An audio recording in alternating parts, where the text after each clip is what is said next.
제 이름은 나정임입니다. 올해 60하고도 둘, 시장 골목길 흙먼지보다 제 손에 밴 짭조름한 장맛을 더 자랑으로 여기며 한평생을 살아왔어요. 맵고 짜디짠 세월이었지만 반듯하게 자라준 아들 민준이가 있었기에 단 한 번도 불행하다 여긴 적 없었습니다. 그 아들이 제 인생의 자부심이고 세상 그 무엇과도 바꿀 수 없는 보물이었죠. 그런 아들이 작년에 드디어 짝을 만나 가정을 꾸렸습니다. 며느리의 이름은 강채원. 처음 제 앞에 인사를 왔을 때 참 싹싹하고 얼굴도 배곡같이 고와서 복덩이가 굴러 들어왔구나 싶었어요. 하지만 사람 속은 한길 물속보다 깊다고 했던가요. 시간이 흐를수록 저는 그 아이의 반짝이는 미소 뒤에 숨겨진 또 다른 얼굴을 보게 되었습니다. 민준이가 채원이를 처음 제게 소개하던 날이 아직도 생생해요. 저는 일부러 허름하지만 음식 맛 하나는 기가 막힌 단골 백반집에 자리를 마련했습니다. 어색할 수도 있는 첫 만남의 음식 맛이라도 좋아야 하지 않겠어요. 며칠 전부터 식당 이모님께 부탁해 아이들이 좋아할 만한 메뉴는 무엇일까 고민하며 혼자 부산을 떨었습니다. 그렇게 마음을 다해 준비한 자리였어요. 약속 장소에 들어서는 두 아이의 모습이 어찌나 예쁘던지 저도 모르게 얼굴에 한바구음이 피어났습니다. 민준이 옆에 꼭 붙어선 채원이는 값비싸 보이는 트위드 재킷을 입고 있었는데 그 모습이 꼭 시장 골목과는 어울리지 않는 귀한 꽃 같았어요. 어머님, 안녕하세요. 강채원입니다. 채원이는 제 앞에 서서 허리를 굽혀 꾸벅 인사를 했어요. 목소리는 또랑또랑했고 눈을 마주치며 웃는 얼굴에는 애교가 가득했습니다. 저는 채원이의 손을 잡으며 아이고 예뻐라.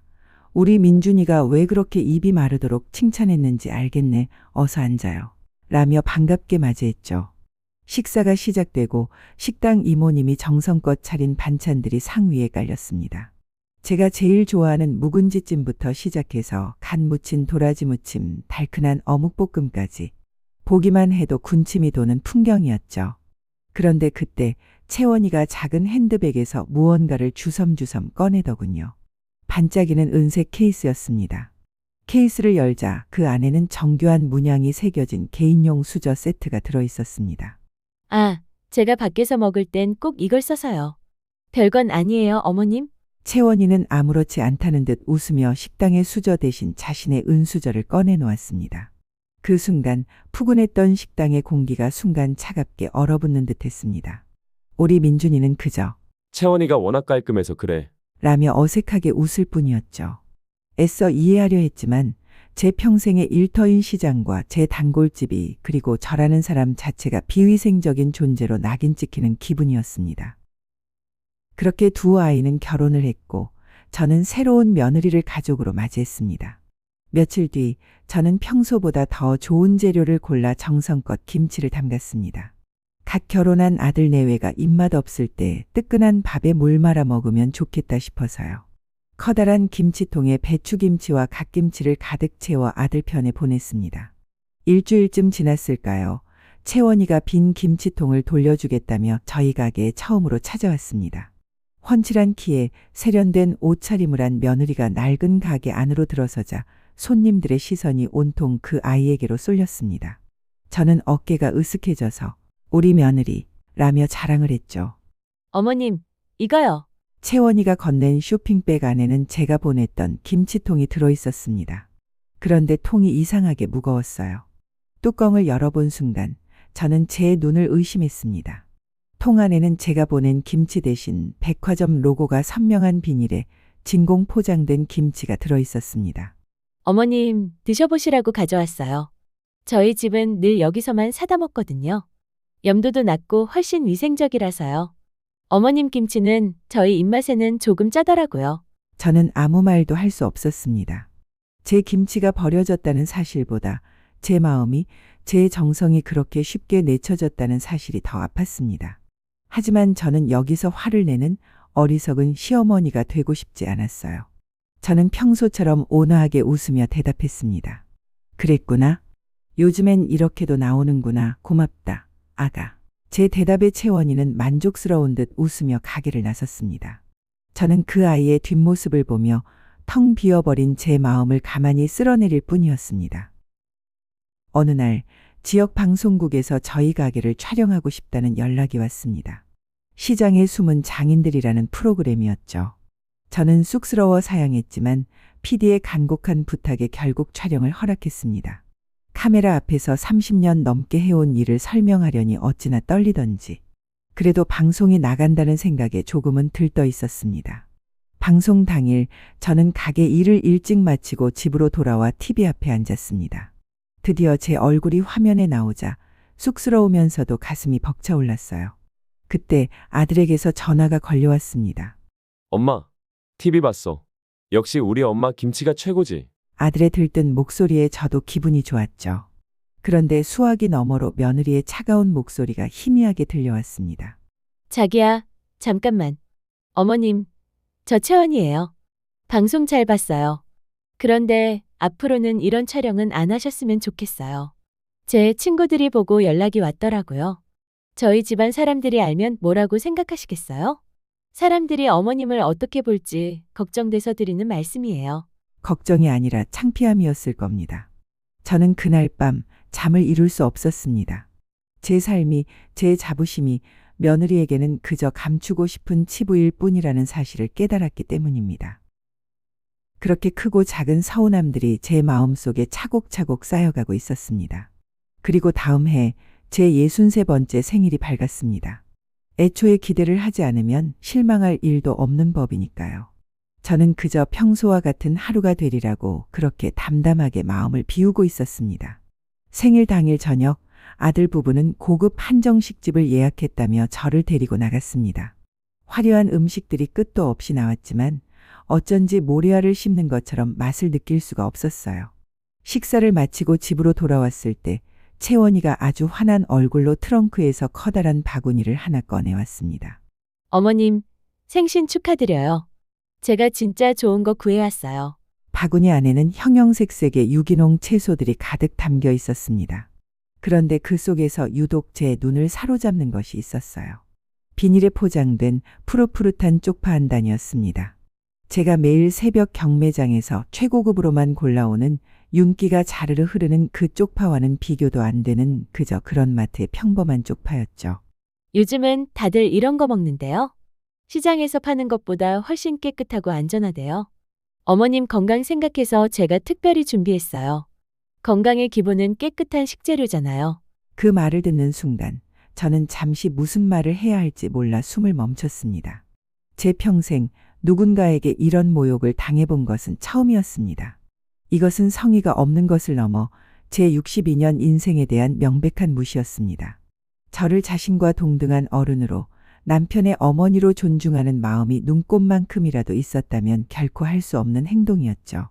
마음속에서는 뜨거운 불덩이가 치밀어 올랐지만 저는 평생을 살아오며 익힌 지혜로 그 감정을 억눌렀습니다. 저는 천천히 숨을 고른 뒤 얼굴에 가장 인자한 미소를 지어 보였습니다. 그래, 고맙다. 내 건강까지 생각해서 이렇게 특별한 선물을 다 준비했구나. 내 마음이 참 기특하다. 제 말에 채원이의 얼굴에서 웃음기가 순식간에 사라졌습니다. 당황한 기색이 역력했죠.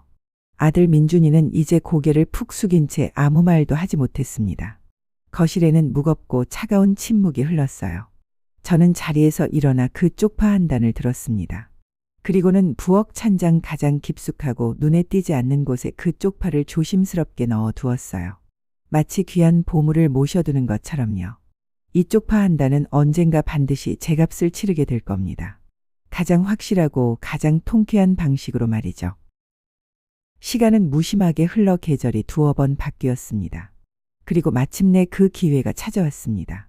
사돈댁, 그러니까 채원이네 집에서 채원이 아버지의 회장 취임을 기념하는 아주 성대한 집들이를 열게 된 것이었죠. 내로라 하는 정재계 인사들이 모두 모이는 자리라고 했습니다. 며칠 전 채원이가 조심스럽게 제게 전화를 걸어왔습니다. 어머님, 저희 집안의 품격을 보여드려야 하는 아주 중요한 자리라서요. 어머님이 특별히 그 명품 김치 몇 가지만 담가주실 수 있을까요? 엄마가 꼭 부탁하셨어요. 저는 이미 며느리에게 줄 최고의 선물을 준비해 두었으니까요. 그래, 알았다. 내가 사돈 어른을 얼마나 생각하는데 당연히 최고의 김치를 준비해야지. 걱정하지 말거라. 집들이 당일 저는 가장 아끼는 옷을 꺼내 입었습니다. 정성껏 포장한 김치통을 들고 사돈의 저택에 들어서자 화려한 풍경에 잠시 입이 벌어졌습니다. 수많은 하객들 사이에서 사돈 내외와 아들 부부는 세상의 주인공처럼 빛나고 있었죠. 식사가 시작되고 제가 만든 김치가 테이블에 오르자 여기저기서 감탄사가 터져나왔습니다. 특히 채원이 아버지의 가장 중요한 사업 파트너라는 한 노회장이 제 김치를 맛보더니 눈을 동그랗게 떴습니다. 이 김치는 정말 보통이 아니군요. 특히 이쪽 파의 향과 아삭함이 일품인데 비결이 대체 뭡니까? 모든 사람의 시선이 집중된 그 순간 저는 마이크를 잡고 단상 위로 올라갔습니다. 그리고 제 인생에서 가장 온화하고 가장 또렷한 목소리로 말했습니다. 귀한 분께서 제 음식을 알아봐 주시니 몸둘 바를 모르겠습니다. 그 김치는 사실 아주 특별한 재료로 담갔습니다. 지난 제 생일날 사랑하는 제 며느리가 제 건강을 염려하여 가장 깨끗하고 안전하다며 선물해준 바로 그 쪽파로만 담갔습니다. 이렇게 귀하고 좋은 건 저 혼자만 먹을 수 없죠. 그래서 사돈과 귀한 손님들과 함께 나누고 싶어 가지고 왔습니다. 제 말이 끝나자마자 연 회장은 그야말로 아수라장이 되었습니다. 사람들의 경악 어린 탄성과 수군거림이 파도처럼 밀려왔고 며느리는 이제 얼굴이 하얗다 못해 파랗게 질려 금방이라도 쓰러질 것만 같았습니다. 화가 머리끝까지 치민 사돈은 저를 죽일 듯이 노려보았지만 차마 여러 사람 앞에서 소리를 지르지는 못하고 입술만 파르르 떨고 있었죠. 저는 그 모든 광경을 단상 위에서 조용히 그리고 아주 만족스럽게 지켜보았습니다. 드디어 몇 달 동안 묵혀두었던 체증이 시원하게 내려가는 순간이었습니다.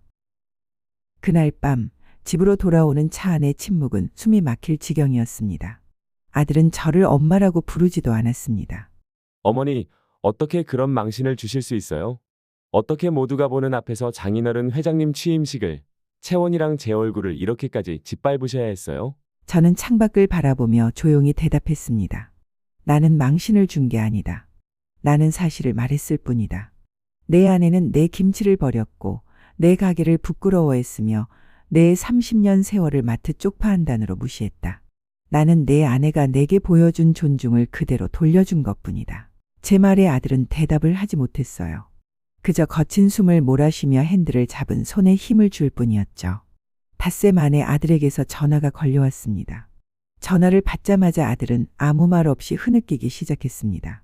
나중에 들어서 알게 된 사실이지만 그 며칠 동안 아들의 집에서는 전쟁 같은 시간이 펼쳐졌다고 합니다. 그러던 어느 날 밤 아들은 잠 못 이루고 거실에 나와 있다가 우연히 카드 명세서를 보게 되었다고 합니다. 바로 제 생일이 있었던 달의 명세서였죠. 거기에는 제 생일 이틀 전 날짜로 백화점 명품관에서 수백만 원이 결제된 내역과 제 생일 당일 저녁 마트에서 결제된 단돈 2,500원의 내역이 나란히 찍혀 있었습니다. 그 두 줄의 결제 내역을 보는 순간 아들은 머리를 망치로 한 대 얻어맞은 듯한 충격을 받았다고 합니다. 이것은 깜빡 잊은 수준의 실수가 아니었습니다. 이것은 명백한 의도와 계획이 담긴 악의적인 행동이었습니다. 엄마, 죄송해요. 제가 다 잘못했어요. 저는 그 한마디에 그동안 아들에게 가졌던 모든 서운한 마음이 눈 녹듯 사라지는 것을 느꼈습니다. 며칠 뒤 굳은 비가 내리던 날이었습니다. 저는 단골 식당에 배달할 김치통을 수레에 싣고 시장 골목을 나서고 있었습니다. 그런데 갑자기 오토바이 한 대가 빗길에 미끄러지며 제 수레를 들이받고 말았습니다. 저는 그대로 바닥에 나뒹굴었고 왼쪽 손목에서 우두둑하는 끔찍한 소리가 들렸습니다. 정신을 차렸을 땐 병원 응급실이었습니다. 손목뼈에 금이 가고 인대가 늘어나 몇 달은 꼼짝없이 깁스를 하고 지내야 한다는 진단이 내려졌습니다. 당장 내일부터 가게 문을 어떻게 열어야 할지 눈앞이 캄캄했습니다. 다음 날 아침 깁스를 한 채 가게 앞에 망연자실하게 서 있는데 누군가 제 뒤에서 조용히 가게 문을 열었습니다. 며느리 채원이었습니다. 값비싼 옷 대신 편한 옷차림에 머리를 질끈 묶은 채였죠. 어머니, 제가 할게요. 그날부터 채원이는 매일같이 가게로 출근 도장을 찍었습니다. 처음에는 서툴고 어색했지만 날이 갈수록 그 아이의 손길은 점점 능숙해졌어요. 단골 손님들의 얼굴과 입맛을 외우고 제 어깨 너머로 배운 솜씨로 서툰 김치를 담그기 시작했습니다. 어느 날 한 할머니 손님이 채원에게 물었습니다. 새댁은 우리 정임이랑 달리 손이 참 곱네. 그러자 채원이가 웃으며 대답했습니다. 저희 어머님 손은 저랑 민준이 키우시느라 고아질 틈이 없으셨어요. 이제 제 손이 어머님 손 대신 거칠어질 차례예요. 가게 한 구석에서 그 말을 듣고 있던 저도 모르게 눈물을 훔쳤습니다. 손목이 어느 정도 나았을 무렵 채원이는 제게 정식으로 용서를 구했습니다. 어머니, 제가 정말 생각이 짧았어요. 죄송합니다. 저는 말없이 그 아이의 등을 토닥여 주었습니다. 용서는 말이 아니라 시간과 행동으로 보여주는 것이었고 채원이는 이미 온몸으로 제게 용서를 구하고 있었습니다. 시간이 흘러 다시 제 생일이 돌아왔습니다. 그날 채원이는 제게 작은 상자 하나를 내밀었습니다. 상자를 열어보니 그 안에는 고운 자개로 장식된 최고급 쪽파 다듬는 칼이 들어 있었습니다. 어머니, 작년엔 제가 너무 철이 없었어요. 이 칼로 앞으로 맛있는 김치 더 많이 담가주세요. 제가 옆에서 평생 거들어 드릴게요. 저는 그 어떤 선물보다도 값진 그 선물을 받고 한참을 울었습니다. 그리고 몇 달 뒤 우리 가족에게는 더 큰 선물이 찾아왔습니다. 채원이가 임신을 한 것이었죠. 한때는 깨어지기 직전까지 갔던 이 가정이 이제는 새로운 생명을 품고 더 단단하고 완전한 모습으로 거듭나게 된 것이었습니다. 시간이 흘러 손녀의 첫 번째 생일 돌잔치가 열렸습니다. 그날 채원이는 자신이 직접 담근 김치를 한 통 가져왔습니다.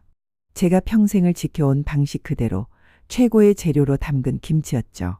그 맛이 세상 그 어떤 진수성찬보다도 달고 맛있었습니다. 저는 제 무릎에 앉아 옹알이를 하는 손녀의 작은 손을 꼭 잡았습니다. 이 작은 아이는 앞으로 살아가면서 수많은 맛을 경험하게 될 겁니다. 때로는 달콤하고 때로는 짜고 때로는 쓰디쓴 맛을 보게 되겠죠. 하지만 저는 이제 걱정하지 않습니다. 이 아이 곁에는 언제나 함께 울고 웃어줄 든든한 가족이 있을 테니까요. 제품에 안겨 까르르 웃는 손녀를 바라보며 저는 조용히 속삭였습니다. 아가, 너의 인생은 언제나 오늘처럼 세상에서 가장 달콤한 선물 같은 날들로 가득하기를. 그 미소야말로 제게는 세상 그 어떤 산의 진미보다 그 어떤 선물보다도 더 달콤하게 느껴졌습니다. 우리 가족의 진짜 이야기는 어쩌면 지금부터가 시작일지도 모릅니다. 이 이야기가 마음에 드셨다면 좋아요와 구독 부탁드립니다. 다음에도 더 감동적인 이야기로 찾아올게요.